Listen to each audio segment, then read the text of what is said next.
Next 10 দিন আমি 10টা ডিফারেন্ট মসজিদ ইফতারি করব এন্ড দেখবো যে কোন মসজিদ সবচেয়ে ভালো ইফতারি প্রোভাইড করে। This is day 3। সো ডে 3-তে আমি ইফতার করতে গেছিলাম হচ্ছে এই মসজিদটাতে, যেটা নাম হচ্ছে উত্তর বিসিল জামে মসজিদ অ্যান্ড এইটা আমাদের মিরপুরের অন্যতম ওল্ডেস্ট মসজিদের মধ্যে একটা। সো মসজিদের ভিতরে ঢোকার পর আমি হচ্ছে সোজা চলে যাই দোতলায় অ্যান্ড দোতলায় গিয়ে হচ্ছে আমি আমার আসরের নামাজটা কমপ্লিট করি অ্যান্ড ওয়েট করতেছিলাম যে কখন ইফতারের অ্যারেঞ্জমেন্টটা শুরু হবে। অ্যান্ড আসরের নামাজের শেষে হচ্ছে মসজিদের নিচতলাতে হচ্ছে এই রুমে ইফতারির অ্যারেঞ্জমেন্টটা হচ্ছিল অ্যান্ড দেখতেও খুব ভালো লাগতেছিল, কজ মাদ্রাসার অনেক স্টুডেন্টরাই হচ্ছে ইফতার অ্যারেঞ্জমেন্টে হেল্প করতেছিল।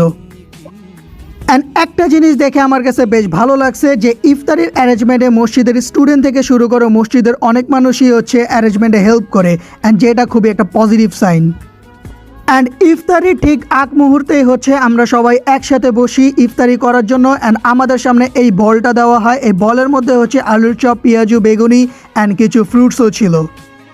অ্যান্ড অ্যাজ ইউজুয়াল ফার্স্টেই হচ্ছে আমাদেরকে এই শরবতটা দেওয়া হয়, যেটা দিয়ে হচ্ছে আমরা রোজাটা ভাঙ্গি। এরপরই হচ্ছে আমরা মুড়ি মাখাই আলুর চপ, পেঁয়াজু, বেগুনি এবং ছোলা দিয়ে।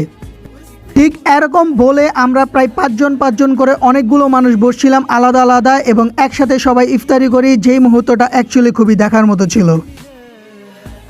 আর নর্মালি ইফতারি শেষ করে মাগরিবের নামাজ পড়ে আমি হচ্ছে আমার বাসার দিকে ব্যাক করি। Thank you so much guys for watching this video. Video ভালো লাগে সাবস্ক্রাইব করো and don't forget to like and follow this journey.